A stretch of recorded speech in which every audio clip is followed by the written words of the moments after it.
வேளாண் பொருட்களுக்கு குறைந்தபட்ச ஆதார விலையை நிர்ணயிக்க வேண்டும், பொதுத்துறை நிறுவனங்களை தனியாருக்கு தாரை வார்ப்பதை கைவிட வேண்டும் உள்ளிட்ட பல்வேறு கோரிக்கைகளை வலியுறுத்தி மத்திய அரசை கண்டித்து புதுச்சேரியில் விவசாய சங்கம் மற்றும் அனைத்து தொழிற்சங்கத்தின் சார்பில் நடைபெற்ற மறியல் போராட்டத்தால் 1 மணி நேரத்திற்கு மேலாக போக்குவரத்து பாதிக்கப்பட்டது.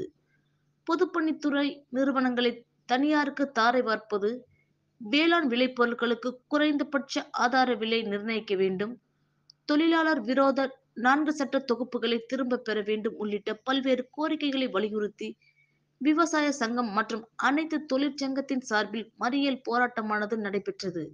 இதில் பல்வேறு தொழிற்சங்கத்தைச் சேர்ந்த 1000க்கும் மேற்பட்டோர் நெல்லித்தோப்பு பகுதியில் உள்ள சுப்பையா சிலையில் இருந்து ஊர்வலமாக வந்து மறைமலை அடிகள் சாலையில் உள்ள பாஸ்போர்ட் அலுவலகம் வரை வந்து அங்கு சாலை மறியல் போராட்டத்தில் ஈடுபட்டனர். அப்போது மத்திய அரசை கண்டித்து கண்டன கோஷங்கள் எழுப்பப்பட்டது. தொழிற்சங்கங்களின் இந்த மறியல் போராட்டம் காரணமாக அப்பகுதியில் 1 மணி நேரத்திற்கும் மேலாக போக்குவரத்து பாதிக்கப்பட்டது. மேலும் புதுச்சேரி பேருந்து நிலையத்தில் இருந்து வெளியூருக்கு செல்லக்கூடிய பேருந்து செல்ல முடியாமல் நிறுத்தி வைக்கப்பட்டன. இதனைத் தொடர்ந்து மறியலில் ஈடுபட்டவர்களை போலீசார் கைது செய்தனர்.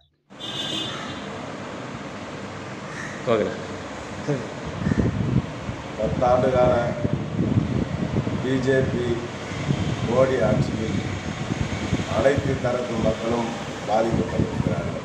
குறிப்பாக தொழிலாளர்கள், விவசாயிகள் அனைவரும் பெரும் ஆக்கப்பட்டிருக்கிறார்கள்.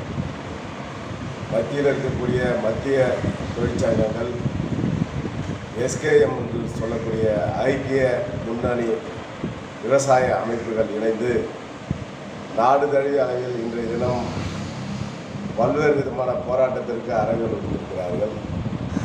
குறிப்பாக இன்றைய தினம் வேலைநிறுத்த போராட்டங்களும், கிராமப்புறங்களில் கிராமப்புற பந்து மறியல் போராட்டமும், தொழிற்சங்கங்கள் சார்பில் நகர்ப்பகுதியில் வேலை நிறுத்தம், ஊர்வலம் மறியல் போராட்டமும் நாடு முழுமையும் நடைபெற்று கொண்டிருக்கிறது.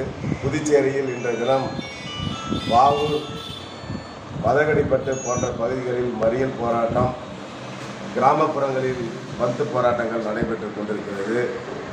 அதே வேளையில் நகரத்தில் அனைத்து தொழிற்சங்கங்கள் சார்பில் இன்றைய தினம் சுப்பையா சிலையிலிருந்து ஒரு ஆயிரக்கணக்கான தொழிலாளர்கள் பங்கேற்கும் பிரம்மாண்ட பேரணி மத்திய அரசு அலுவலகம் முன்பு, பாஸ்போர்ட் அலுவலகம் முன்பு அனைத்து தொழிற்சங்கங்கள் சார்பில் மறியல் போராட்டம் நடைபெற்று கொண்டிருக்கிறது. இதில் ஆயிரக்கணக்கான தொழிலாளர்கள் பங்கேற்றிருக்கிறார்கள். எனவே மத்தியில் இருக்கக்கூடிய பாஜக மோடி ஆட்சியில் மக்களுக்கு அளித்த, தொழிலாளர்கள் அளித்த எந்த வாக்குறுதிகளுமே நிறைவேற்றப்படவில்லை. குறிப்பாக விவசாயிகளுக்கு குறைந்தபட்ச ஆதார விலை கிடைக்கவில்லை.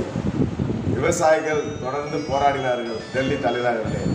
அவர்கள் அளித்த வாக்குறுதிகளும் நிறைவேற்றப்படவில்லை. கார்ப்பரேட் பெரும் முதலாளிகளுக்கு ஆதரவாக இந்த ஆட்சி